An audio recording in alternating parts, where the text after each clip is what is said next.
História dos meus mais antigos antepassados de quem muito me orgulho descender. A primeira conquista de Silves aos Mouros. 2 de setembro de 1189. A primeira conquista de Silves aos Mouros com auxílio dos cruzados e pelo comando do conde Dom Mendo Gonçalves de Sousa, o Sousão, o meu 26º avô, 4 vezes meu avô, 10º senhor da casa de Sousa, rico homem, mordomo-mor de Dom Sancho I rei de Portugal, alferes-mor do reino, padroeiro do mosteiro de Pombeiro, sobrinho neto de Dom Afonso Henriques I rei de Portugal. O conde Dom Mendo Gonçalves de Sousa, o Sousão, 10º senhor da casa de Sousa, rico homem, mordomo-mor de Dom Sancho I rei de Portugal, alferes-mor do reino, padroeiro do mosteiro de Pombeiro, nasceu em 1140, era filho de Dom Gonçalo Mendes de Sousa, o Bom, 9º senhor da casa de Sousa, mordomo-mor, tenente condal, e de Dona Urraca Sanches de Celanova, neto paterno de Dom Mãe Viegas de Sousa, 8º senhor da casa de Sousa, e de Dona Teresa Fernandes de Marnel, e neto materno de Dom Sancho Nunes de Barbosa, conde de Barbosa, governador de Ponte de Lima, e de Dona Sancha Henriques, infanta de Portugal, irmã de Dom Afonso Henriques. Dom Mendo Gonçalves de Sousa, o Sousão, foi 10º senhor da casa de Sousa, rico homem que exerceu os cargos de alferes-mor, de 1173 a 1176, e depois mordomo-mor, entre 1186 e 1192, do rei Dom Sancho I, de Portugal, ao lado de quem esteve em combate, nomeadamente durante a conquista de Silves. Foi também padroeiro do mosteiro de Pombeiro. Ficou conhecido como Conde Dom Mendo, e viria a ser um dos membros mais ilustres da família dos Sousa. Biografia. Filho de Dom Gonçalo Mendes de Sousa, o Bom, e de Dona Urraca Sanches de Celanova, que estava aparentada com a casa real, era sobrinha materna de Dom Afonso Henriques, primeiro rei de Portugal, uma vez que era filha de Dom Sancho Nunes de Celanova e de Dona Sancha Henriques, da dinastia de Borgonha, filha do conde Dom Henrique de Borgonha, conde de Portugal e de Dona Teresa de Leão, e portanto irmã de Dom Afonso Henriques, primeiro rei de Portugal. O pai não lhe dera uma ascendência de menor consideração. Os Sousas eram a família nobre mais importante do reino e que estivera sempre ao lado de Dom Afonso Henriques. Dom Mendo terá sido armado cavaleiro por Dom Fernão Pérez de Trava, conde de Trastamara, meu 28º avô, 5 vezes meu avô, em época posterior à Batalha de Asmamed, quando este reatou relações com Portugal, e claramente antes de 1155, data da morte do cavaleiro da Lei. A esfera do poder. A ascensão e o apoio régio. Dom Mendo surge pela primeira vez a exercer um cargo importante em 1173, quando toma o posto de alferes-mor, já fora do tio, Dom Garcia Mendes de Sousa, em 1141. É nesta altura que o pai falece e Dom Mendo ocupa por inteiro a sua função na corte. Em 1176 deixou a alfrezia para tomar, uma década mais tarde, o posto de mordomo-mor. Estes postos adicionavam claramente um prestígio e influência maiores à já prestigiante e influente casa de Sousa, cujo chefe era o próprio Dom Mendo.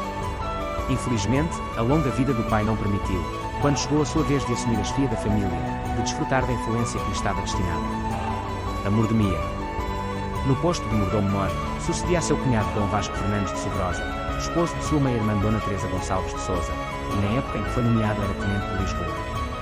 Este seu cargo de governo está comprovado numa doação de 1186 que Dom Sancho I de Portugal faz ao mosteiro de Santa Cruz de Coimbra. A tomada e a perda de Silves.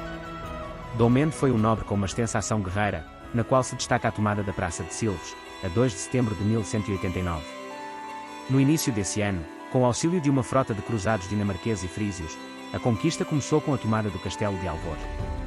No verão do mesmo ano, com o auxílio de uma nova frota de cruzados, agora de ingleses e alemães, Dom Sancho I, meu 26º avô, 4 vezes meu avô, a partir da segunda quinzena de julho, tenta a conquista de Silves, a qual impôs um duro sítio.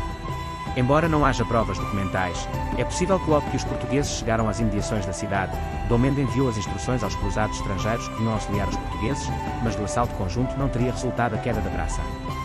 Passados alguns dias, os cristãos arremeteram novamente contra Silves, comandando desta vez Dom Mendo as tropas aliadas.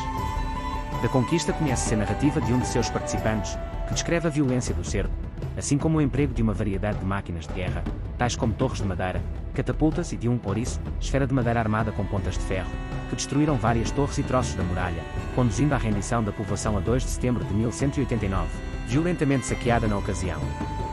Dom Mendo, por seu lado, praticou grandes feitos que encorajaram os aliados e acabaram por levar à conquista, ainda nesse ano de 1189.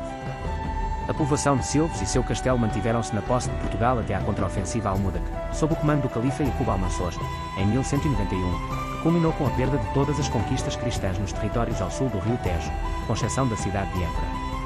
Desconhecendo-se se estava relacionada ou não com a derrota, Dom Mendo abandona o cargo em 1192, e não terá sobrevivido muito depois. Poder fundiário. Graças à sua grande influência e poderosa ascendência, possuía diversos bens, honras, casais, vilas, padroados de igrejas e mosteiros, de diversas proveniências, de heranças, de doações de outros membros da família, de mosteiros, de vilas, de lavradores particulares, e terá feito ainda um não menor número de compras. Em 1258 uma boa parte destes bens estava na posse dos seus netos, o que reflete a tentativa de retenção de património por parte desta família, iniciada provavelmente pelo seu pai e por ele continuada, acabando os Sousas por ser um caso de sucesso deste método de proteção de bens familiares. Porém não impediu que Dom Bento também dispusesse de alguns bens para outras entidades, sobretudo igrejas e mosteiros. Matrimónio e descendência. Dom Mendo Gonçalves de Sousa foi casado com Dona Maria Rodrigues Veloso, minha 26ª avó, 4 vezes minha avó, de quem teve. Dom Gonçalo Mendes de Sousa, foi senhor da casa de Sousa e mordomo-mor durante o reinado do rei Dom Sancho I. Casou com Dona Teresa Soares de Ribador. Dona Guiomar Mendes de Sousa, casou com Dom João Pires da Maia, meus 25º avós, 3 vezes meus avós. Dom Garcia Mendes de Sousa, rico homem e trovador, tenente em Gouveia e Castelo Branco, casou com Dona Elvira Gonçalves de Toronho, meus 25º avós, 3 vezes meus avós, filha de Dom Gonçalo Pais de Toronho e de Dona Ximena Pais da Maia. Dom Vasco Mendes de Sousa, meu 25º avô, rico homem da corte de Dom Sancho I, tenente em Bragança e Panoias, e benfeitor do mosteiro de Pombeiro onde foi sepultado. Não casou, mas teve um filho chamado Dom Rui Vasquez de Sousa, senhor de Panoias, meu 24º avô. Dom Rodrigo Mendes de Sousa, alferes mora em 1192 e entre 1196 e 1198. Governou as tenências de Aguiar de Pena, Baião, Maia, Panoias e Penaguião. Benfeitor dos mosteiros de Pombeiro e de Alcobaça onde está sepultado. Dona Urraca Mendes de Sousa casada com Dom Nuno Pérez de Gusmão, o Bom, senhor da casa de Gusmão. Dom Henrique Mendes de Sousa. Fora de matrimónio, de uma senhora de Guimarães, Teva. Dom Martim Mendes, conde, de quem vêm os Moelas.